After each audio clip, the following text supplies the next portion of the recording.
What is the biggest myth about working in dentistry? The myth is probably that they're going to come to Toronto and they're going to find a dental office and they're going to be super busy and they're going to get started. That's not going to happen. What do you think the dentists or the job seekers are making the mistake? That's the $1 million question. On an average, I think a dentist can expect up to $300,000 per year. You go more rural, you're doing $5,000, $6,000, $7,000, $8,000 a day. You can literally double or triple your income by going out of the urban areas and going more rural. So what should a dentist be doing to build their professional network in Canada? Oh, that's a great question.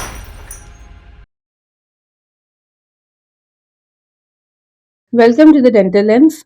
Today, my guest has built an entire career around a problem most dental practices quietly struggle with: finding, hiring, and keeping the right people. Kimberly Pacula is the president and founder of Recruit North America, a dental focused recruitment firm that helps practices across the continent build teams that actually last. With years of experience at the intersection of dentistry and human capital, Kimberly understands something that no software can solve. The right hire is not just about credentials, it's about culture, communication, and long term fit. She has worked with practices all sizes, from single location clinics to multi site groups, helping them navigate one of the most persistent pain points in the business of dentistry: the staffing gap. Kimberly brings a recruiter's lens to the dental world, and today we are going to talk about how foreign trained dentists can go and actually practice in Canada, and what are the pathways, and how, meanwhile, while they get the license, what are the jobs that they can take over. I think Kimberly is the right person to have this conversation. Thank you, Kimberly, for your time, and welcome to the podcast. Oh, thank you so much for having me. It's been a journey to get here, you and I, but I'm so happy to be part of this day today on the podcast. So thank you so much for having me. It is my most anticipatory podcast right now because Canada is something we are all fond of, and we look up to it. And many have people, dentists have dreams of going and practice there. So I would like to begin with your story. What made you attracted to dentistry, and how did your interest with dentistry begin? Yes, perfect. So I actually started my career in dentistry in the corporate side, actually. I was with a manufacturer for 15 years.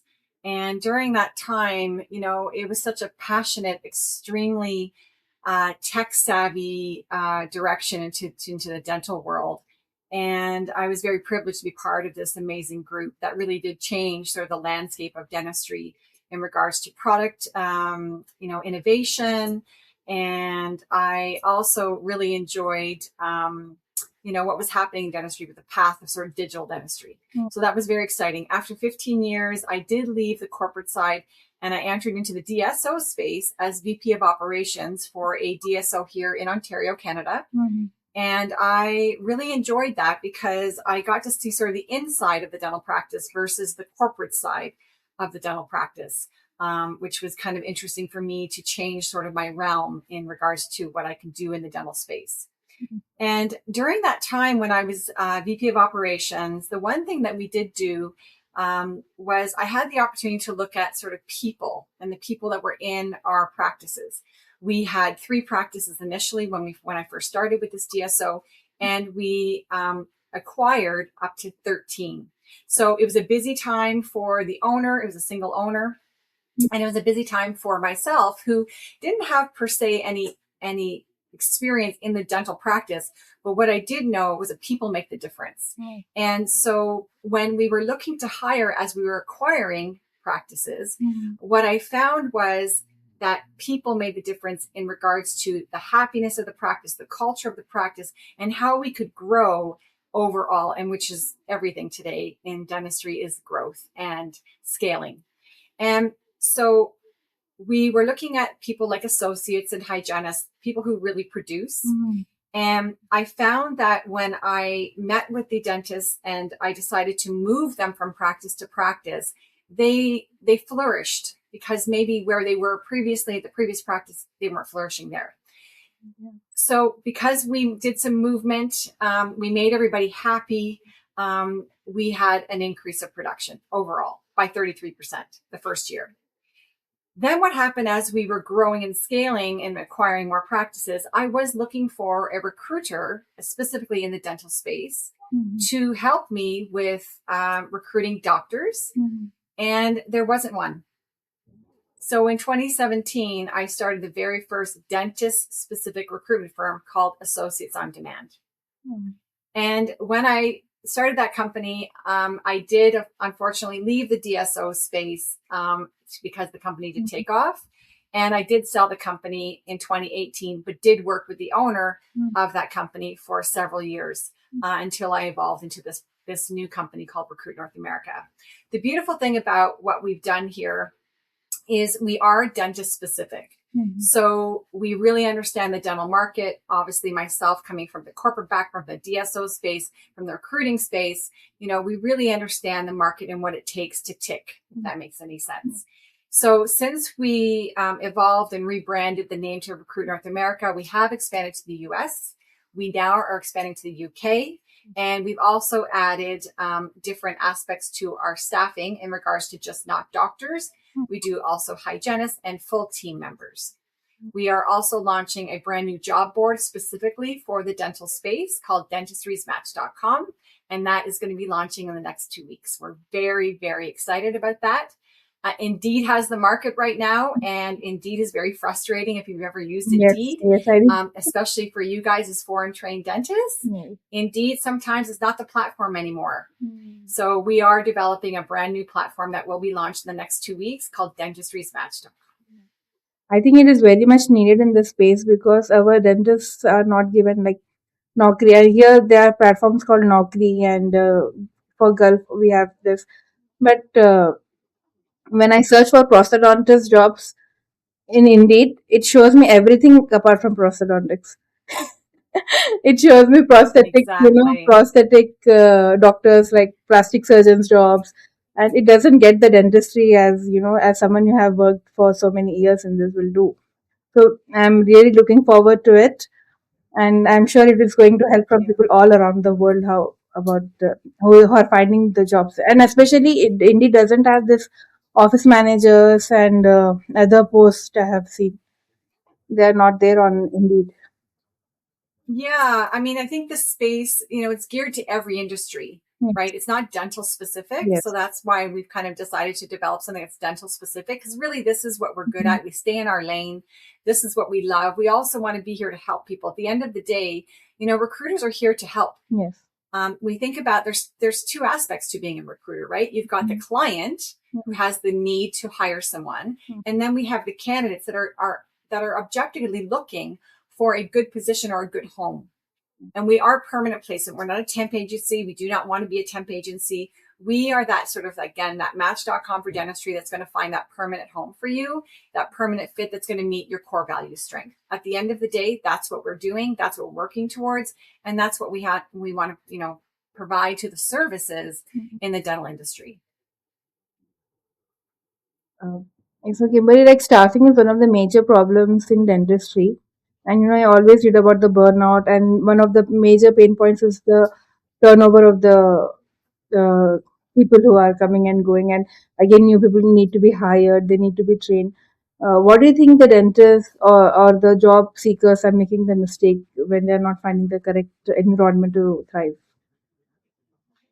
That's the $1,000,000 question. I can tell you, often people, again, it is all but fit. It's fit, Mhm. fit, fit. And if somebody's going to leave for $1, there's something wrong with the environment, if that makes any sense. Because some people actually will leave for $1 without even discussing with their hiring manager or owner that this is what, maybe that why they're looking. So my suggestion is to really work on your culture, the culture of the practice, making sure that you have a very strong onboarding. When you hire that person and you have a structure to your hiring and you onboard people properly, they have a tendency to stay. And this will allow you to maintain retention in your staff. That is key. You've got to keep a very positive, fun, outgoing environment. And, at the end of the day, it does come down to money because cost of living is very, very high. Look at kind of what your colleagues are doing that are successful in keeping staff. Maybe you need to look at the fact that you need to up your overall payment to your team. So look at other things. Maybe you want to do a bonus, or maybe you want to do a bonus on production, or how the overall practice is doing. So there's things that you can do to skin the cat to be able to retain people, but you have to look at the individual. You have to look at the fit. The end of the day, this is what we focus on, is the fit as well. But the team really needs to focus on fit. Instead of just throwing a body in that doesn't stay, or use a temp agency while you're looking for that permanent fit. There's lots of different areas that they can do to maintain their integrity of their practice while they're searching for that right fit. So Recruit North America is, as you say, is match.com for dentistry. So what does a truly great match between a dental profession and a practice actually look like? So And I can what? tell you a little bit about a process, because our process is quite long in regards to how we take on clients. So once we have a discovery call with the client, we decide if they need a team member or if they need a dentist. We really look at the metrics of the practice. Then after the discovery call, we send an engagement letter. They engage us. We start working with them. And we send this thing called an intake form. The intake form is a fillable form that actually goes over a lot of details about the practice, metrics, culture, all of the things. I mean, all the typical things you mean. What's the hours, the days, the pay, all of that wonderful stuff. But we get this intake form back, which is fillable, and then we book a kickoff call with our clients. In that kickoff call, we really try to understand and work with them and consult with them on how we can attract the right talent. Maybe they don't have certain things in line that are prepared to be successful in hiring. Some people say, just find me somebody. Okay, so what, we're going to find you somebody, but we're looking for a long-term fit. What are we going to do to be able to retain that long-term fit? So we may have to work with them and change a little bit about their operations and how they're doing things to ensure that we get that fit in there. And we have to look at really who they are, right? Because everybody's different, and some people mesh, some people don't. Some people want, certain female, male. Some people want to have certain hours and times, but really at the end of the day, it's who you are organically. If you are a fit, sometimes people don't mesh, right? Sometimes personalities don't mesh. So we do recommend that you take your time when you're interviewing, really understand what you're looking for in that person, not just skill set wise, but who they are personality wise. Personality plays a very big key on how they work in that kind of stressful environment, how they work as a team, how they work collaboratively. So we have to look at the overall person, not just the skill set that they bring to the table. Yes. And what advice you will give to the associates, or when they're looking out for practices? What are the red flags they should be aware of in a Oh practice? gosh, this is my baby. So, going back to the candidate space, candidates are really for our team anyways. And I don't want to say more important than the client, but here's the takeaway. If the candidate is not happy and the candidate is the wrong fit, they don't stay, and that looks bad on us. So we actually kind of really take the time to get to know the candidate really well, because often in a job interview, it's pretty black and white, right? And especially if they interview directly with the practice owner, it's more about metrics. It's about being perfect. It's about saying the right things. With the recruitment team, they often, and we can pull things that are a little bit more maybe personal, that really kind of, they tell us the truth, right? Like they say they would work in rural Manitoba, but they really don't want to, but they'll take it because there's no other jobs. But at the end of the day, their families in Ontario, they really would prefer to be there. So when we look at kind of retention for both the practice and the associate, ideally they may go for 6 months or 3 months, but they really want to be close to family. So we really kind of pull things out of them, even the type of dentistry that they want to practice. Maybe the practice that they're applied to because they need a job doesn't have a lot of families and kids, and maybe I love to do families and kids. But I'm not going to get my needs met by going here. They're not going to really tell the owner that, because maybe they want the job so badly, but they'll tell us.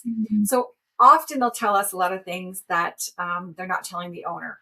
So we really try to match the candidate with the right practice. So say we work with 100 practices, we can really take that personality, that person, their skill set, and match them with the right practice, not just the location potentially.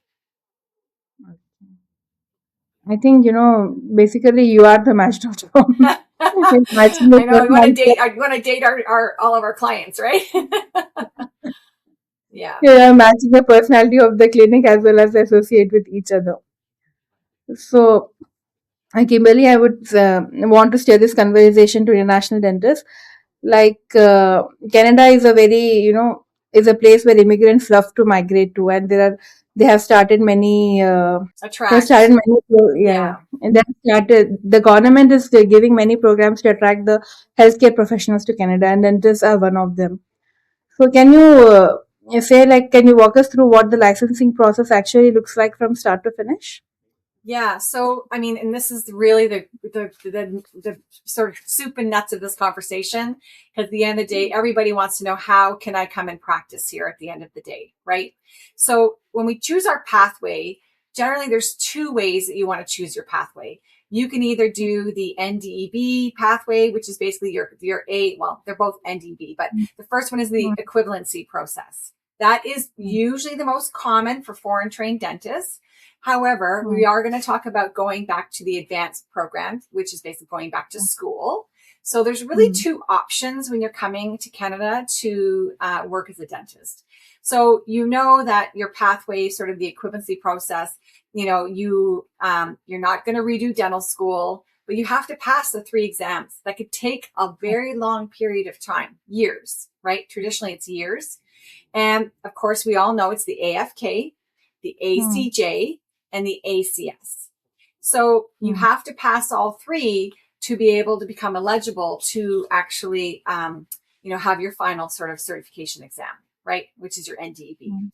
So then there's sort of that advanced standing where you apply to dental school. And, in Canada, we have amazing dental schools, and we actually have increased the amount of foreign trained dentists that could apply to the programs. So that's an advantage that you guys have.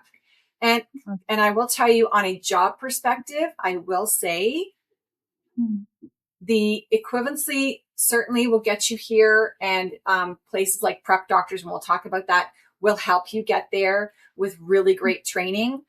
But I can tell you from my experience that most dental practices do prefer or have a high preference when the foreign trained dentists do go back to school in Canada.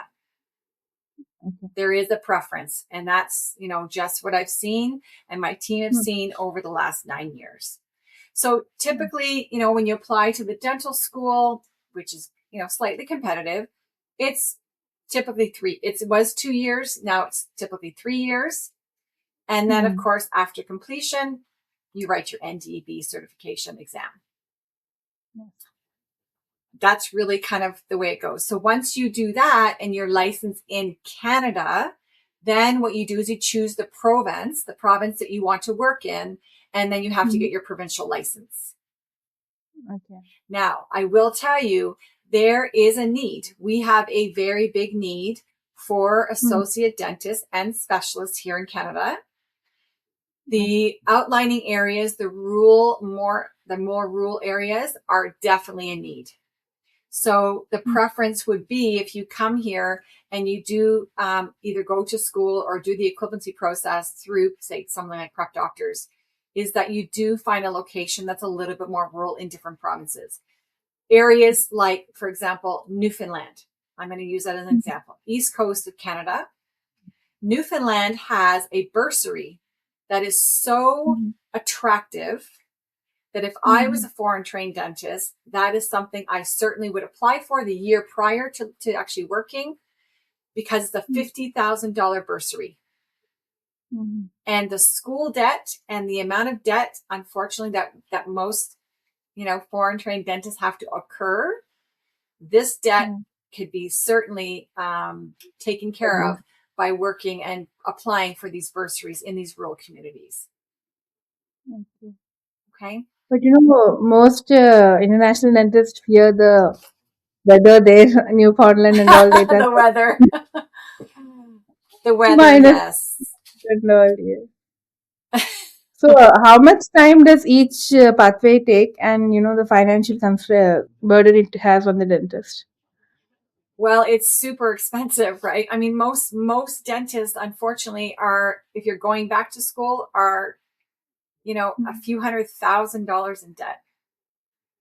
Okay. It's very expensive, but it is a very rewarding career. And if you do something like these bursaries, or go rural the first couple of years, you don't have to go to Newfoundland, but certainly places like even rural Saskatchewan, rural Manitoba, even rural Ontario, Okay. rural Alberta. Like right now, we have an amazing client that's looking for a traveling dentist to go 2 weeks up to rural Alberta. Very high rate of income here because you're paid on commission. So basically, and I don't know if you know kind of how you're paid here, but as a dentist and most specialists, you are paid on commission based on the total production. So that's basically how it works. But you're paid on, generally not on the actual production, you're paid on collections of what the company or the office is collecting. And it's often a percentage. The most common in Ontario or any sort of urban area like Vancouver, any urban area, is 40% on collections. So for an example, if you do $100 treatment, you get 40% of that if that is what's collected from the patient of that $100. Okay. Okay. Minus lab, if you're doing any lab work, minus lab. Now, if you go more rural, often they will do a couple of things. They'll either give you 45%, a little bit of an incentive. Some will give you as high as 50% for GPs. And sometimes they'll even do a tiered approach where they'll do 40, maybe 40% on the first 300,000 production, 42%, 45%, 47%, 48%. So based on kind of the higher production numbers that you actually can meet. Now, specialists like yourself are often getting more money. So they get usually a higher percentage, depending on where you are within Canada. So, on an average, I think a dentist can expect up to $300,000 per year. Typically, Or again, it depends. So if you are in an urban center like Mississauga, Toronto, these types of areas, production could be as low as $2,000 a day to $3,000 a day. Some clinics, $4,000 a day. You go more rural, you're doing $5,000, $6,000, $7,000, $8,000 a day. You can literally double or triple your income by going out of these urban major city. areas and going more rural. So we highly recommend that even for students that here in Canada, regardless, even if you're foreign trained, we always say the first year out of school or second year out of school, first and second year of school, go rural, not only for the money, but you think about a couple of things. You think about the patients. The patients are 100% usually a little bit more patient with their doctors, especially when you're new. And the other thing is you're generally busier because there's less competition. So, how does the full licensing journey typically take in Canada? So typically, if you're going to go through sort of the equivalency process without COVID, because a lot of people came here during COVID and got stopped, it typically takes 2 to 3 to even 4 years. As an advanced education, if you go to the advanced section in regards to going back to school, same thing, 3 years. And then you have to write your boards. And then once you write your boards, and again, the boards are only certain times of the year, right? So you write your boards, then you wait, you get the results, then you apply for your provincial license. So many dentists have this question, like till they get the license, it as you said, 3 years. So what they should be doing in those years to have experience, you know? Yeah. So if you're talking about being already kind of not in Canada yet and you want to get kind of apply here, or are you thinking about when they're here and they're doing the kind of the equivalency process? Okay, I'm kind of talking about when they are there, and most of the dentists who do the equivalency process are the PRs they already received the PRs there, Yeah. and the Yeah. So there's a couple of things you have to do. So when you come to do the equivalency process, you could come as a visitor, okay, and that allows you to write your 3 exams, right? The AFK, the ACG, and the ACS. but you cannot work on a visitor's visa, right? Okay. Then, option B would be to get a work permit. Okay. And that's kind of less common, but Hmm. to work here, you need a job offer and then Hmm. often an LMIA. Yes. So it's a bit more of a process here. And then, of course, until you're fully licensed, and then when you're fully licensed, then you maybe could be sponsored by an LMIA or, of course, support the PR program through a PNP. So there's different pathways here. Okay. So what about who already have a PR there? Yeah, I mean, you just have to sort of just come and start doing the exams. Now, a lot of people, and this is why I have a very strong connection with prep doctors. Hmm. I'm sure you know who they are. They're quite famous. They've got facilities all over Canada, US, and abroad. There's Hmm. so many benefits to foreign trained dentists using the prep doctors curriculum to be able to get ingrained into the Canadian market. There's many key advantages to that. No, I'm asking about the job wise. Like, do you help the dentists like they can get jobs like dental office managers, anything related to Yeah. So dentistry if field? they're here and they've got a PR and they're looking for positions, there actually are some really great consultants that run CE programs to get yourself, say you want to be an office manager or an administrator. They do Mhm. have certification courses that maybe while you're writing your exams, you could take these courses and work in a dental practice. That is a great way for you to get ingrained, understand how, a sort of workflow works in a dental practice as a patient perspective, and of course, how we run things in a dental practice. So it's a great way. And also, you're working. If you're able to work and earn money in Canada, it's a great way to get yourself ingrained in this community. Yeah, even University of Toronto is running a dental office managers program, They and it do. is online. Yeah, and it's Correct. online. So I think the dentists who are planning to move to Canada, they can also get that course done, They can. and The have. other thing is, I don't know if you knew this though, with prep doctors, they now offer HARP certification. Okay. No, So I that's don't know. great because if you want to work actually clinically, it's great to know the business side. It's actually great to have all facets of the dental industry and dental office. But if you Okay. wanted to also work clinically as a dental assistant or hygiene coordinator, or whatever, or just even helping in the practice as a floater and have your HARP certification, Prep Doctors now offers that. Okay. So what is HARP certification? It is for taking the radiographs, right? Correct. It's for radiographs. And that's Okay. essential, especially if you're going to get a DA position. You certainly want to have that that certification. But I think that's great that they're doing that because it gives you a chance to work. Now, Yeah. one thing I would say is that because often when you want to be close to prep doctors, you're often in an urban setting, and of course Yes. it's a very saturated area, so it's a little bit more competitive in regards to the job space. However, there's also a need out there as well. Prep doctors actually conducted a seminar in India, also in Hyderabad, the city from where I belong, and they have started a satellite clinic in India for helping dentists uh, train for their AFK and ACJ exams.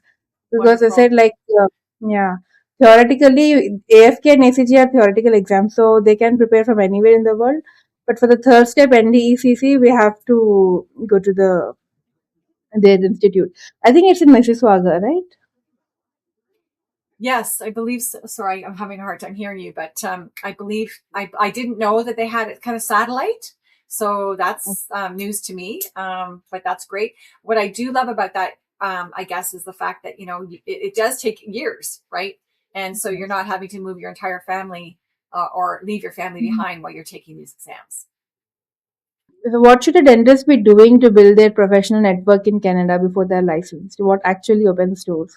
Oh, that's a great question. Well, obviously, LinkedIn, I mean, this is how we met, right? LinkedIn is an absolutely amazing tool to connect with people and dental professionals.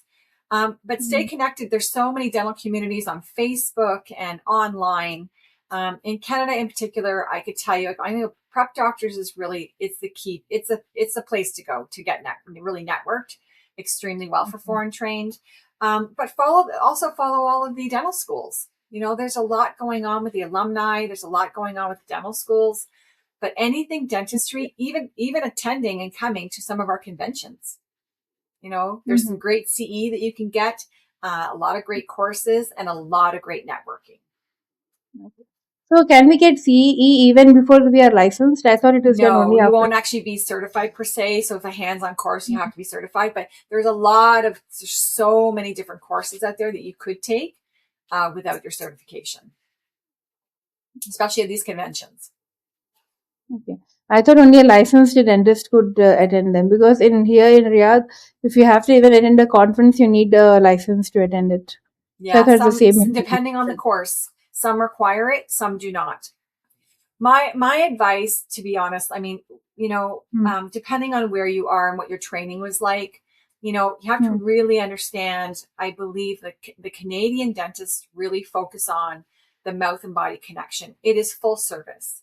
From the time a patient walks in, we're all about, treatment planning, looking at the whole mouth as one. We don't, I mean, sure, there's emergency clinics here. We're doing a lot of extractions, we're doing a lot of things, but generally we see full service dentistry here, from, restos to, a lot of, being perio focused. If your perio is not right, nothing else happens. Restorative is huge. Of course, it's a bread and butter of all dentists, but, we're very full service here for every patient that walks in the door.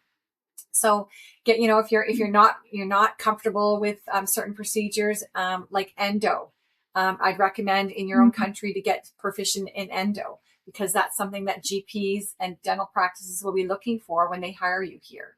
So you want to look at things like full spectrum, not just maybe your specialty was in, you're great at extractions and you're great at dentures. Focus on other realms of the practice and procedures to get yourself up to par, because when they hire you here, they're going to looking for full service for a GP. So what's the biggest mistake international trained dentists make during the waiting period at Hersik career when they finally do get licensed? What I've seen, I wouldn't say biggest mistake, but I think when you're looking for a position or coming into Canada, is I'd highly recommend just to get to know the office and the philosophy of the care of the office, the culture of the office. What I have found is there's some foreign trained and even some Canadian students, don't get me wrong, they lead with, what's the production? How busy are you? Right? Yes. Where most practice owners want to get to know you, know your background, know your family. Dentistry is very, very, very, very, very, right? You're in this space, it's physical, it's intimate. And I find most dental practice owners do want to get to know the person before they hire them. So I would say, if you're not a mistake again, is if you're going to be interviewing or looking for a position, start with getting to know the office. Ask the questions that are more soft than getting right to the metrics of, how much do you produce? How busy are you? That's where I'd say I would train you to, and we do, we coach our candidates based on what they're applying for, to make sure they really shine in the interview. So, like as you said, NDECC dentists, they don't, not NDEC, NDEB, sorry, NDEB, the equivalency process students are not much sought after. So, and I agree, because till they finish the exams, there's a gap in their resume too, and they don't know about the Canadian dentistry as well. So, how can they bridge the gap? Like, not everybody can afford to go to a dental school over there. So, how can those dentists bridge the gap? Well, I think if they're here, I mean, if they have a PR, they could certainly work and kind of get ingrained to dental practices and kind of know how it all runs. Other than that, like I said, just instead of not taking prep doctors, go to prep doctors. Like, the thing with prep doctors is, you actually do clinical work, and you get, you demonstrate it, and you have somebody observing you. But if you can get a job in a dental practice instead of Walmart, please do it, because it will certainly help you. But stay abreast. There's so much information out there, and dentistry is changing all the time. I mean, look at the digital world we're in. Yeah. We are a fully digital workflow connection here with dentistry, and it's gonna Mm. even grow. AI is growing. We use Mm. AI ourselves in Yes. recruitment. We've invested in a very high-end AI software to allow us to pull candidates from all over the world. So be present in your profile. Make sure you keep your profile very crisp and up to date. Mm. And put a nice picture. Don't not have a picture. If you're open to work, make sure you put the banner open to work, because recruiters will actually pull that for you. And if you even Yes. say open to work and put something in your profile that you're open to work in Canada, that actually get Mm. pulled by AI software and recruitment. Okay. That's nice. I think AI is helping people in getting jobs as well. So, the moment a dentist gets a license in Canada, what should the first 30 days look like in terms of job search strategy? Oh, yes. So if they've written their NDEB, you mean?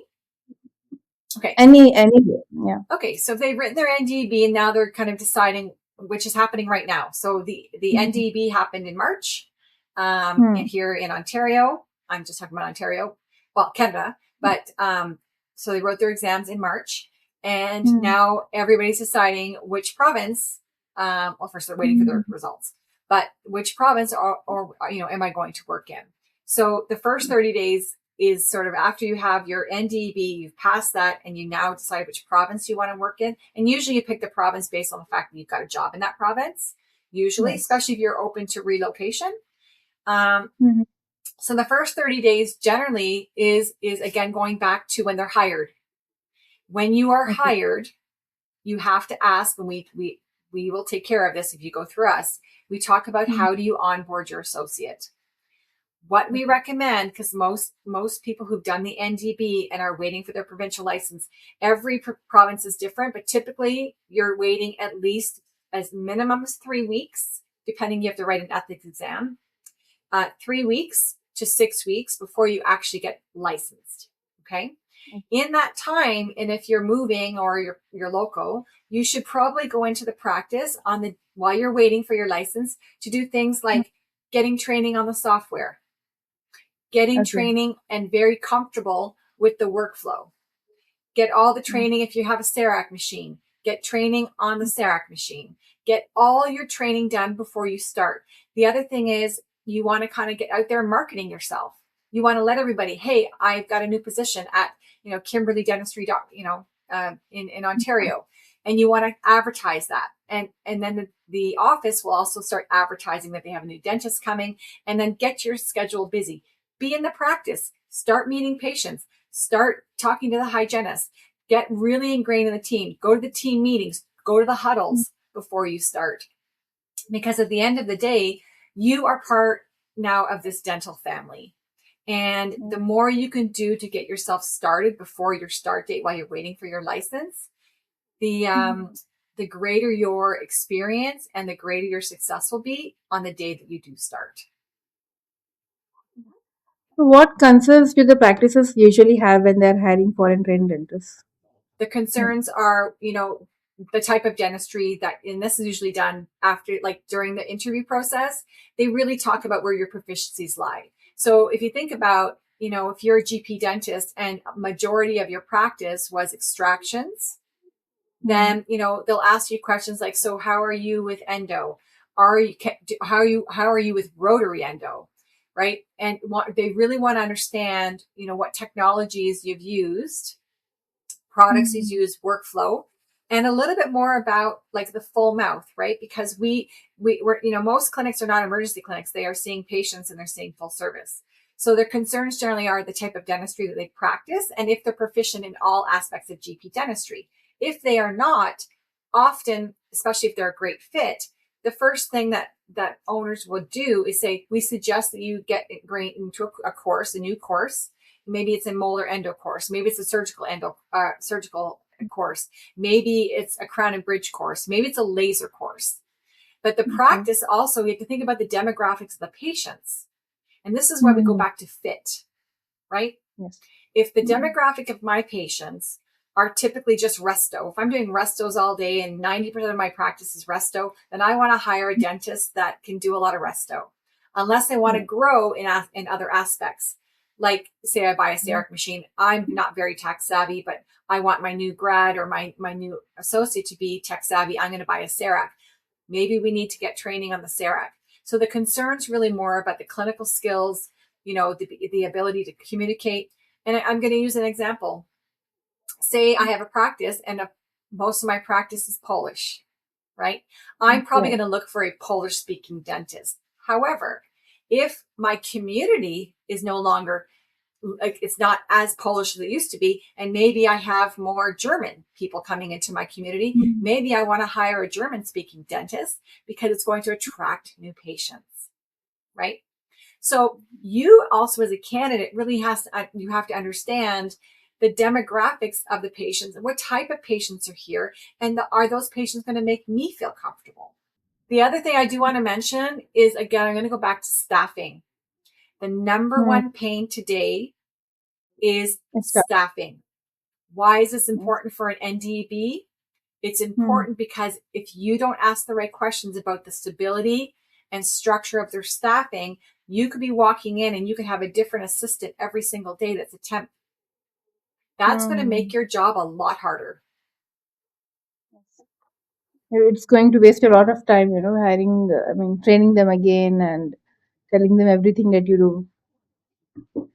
And there is a new Canadian dental care plan, and it's expanding access to more patients. Are practices prepared from a staffing standpoint, or are we heading towards a capacity crisis? I love the fact that we've come up with this plan. And I think that the adoption of this plan has been very successful. Initially, I think when it came out, everybody's like, okay, not sure. But as we've gone on in time and it's deemed to be successful, it's been a great policy to have here. It's been phenomenal. I do believe that, again, there is a major pain with staffing. What I will say is that we have seen an uptake actually in graduating hygienists and dental assistants. Um, I have an amazing hygienist on my team. Her name is Susan Woodley. She's extremely ingrained in the hygiene dental schools, 24 of them. So right now we have an abundance of hygienists, which have been typically very hard to find for dental practices.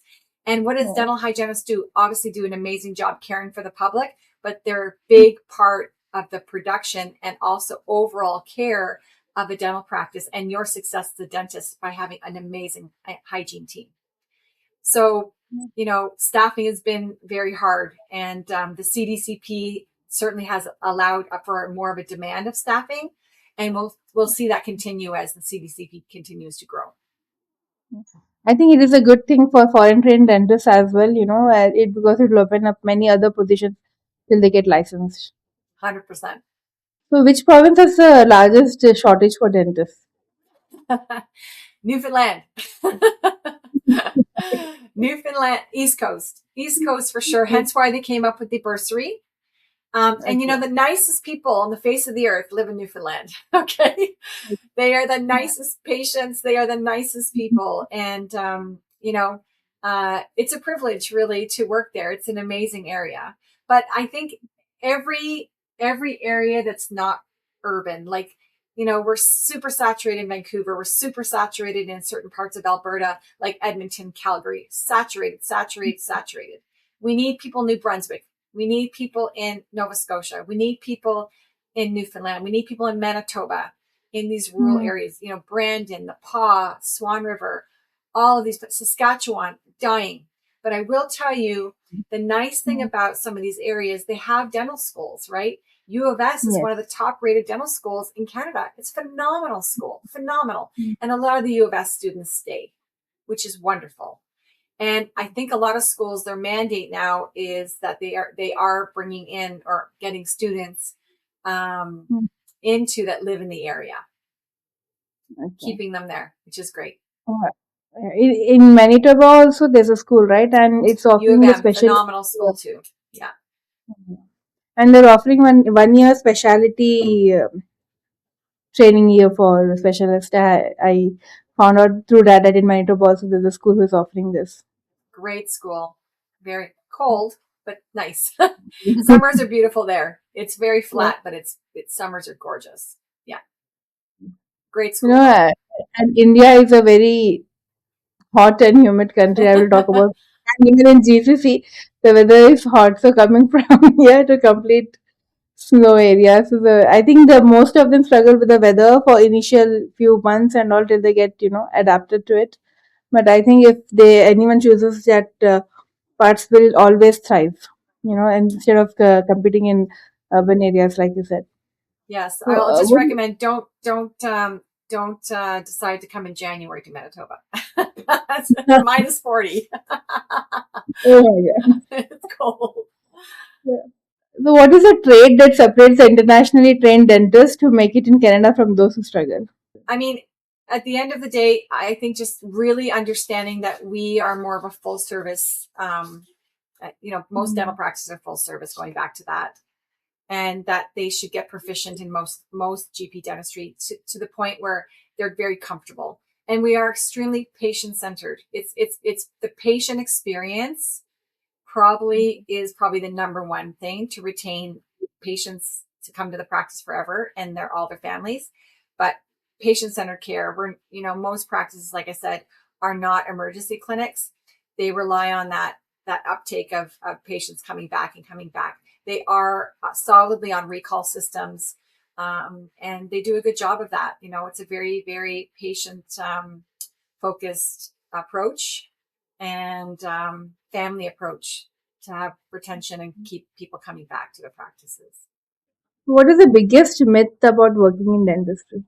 I think well, and I don't think you have rose colored glasses on in regards to like no matter where you're coming from. I believe everyone knows it's hard work. So um there's a lot of jobs here. The thing is that you definitely 100% urban areas are saturated. If you're going to come Mm. here as a foreign trained dentist, be open to moving somewhere rural. I mean, really, that's where the need is. And that's a great way to start your career.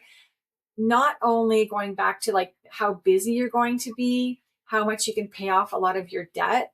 The patients are nicer. The team usually is solid, because they're smaller communities. They usually stay within their positions. They don't have other options. So Mm. the myth is probably that they're going to come to Toronto and they're going to find a dental office and they're going to be super busy and they're going to get started.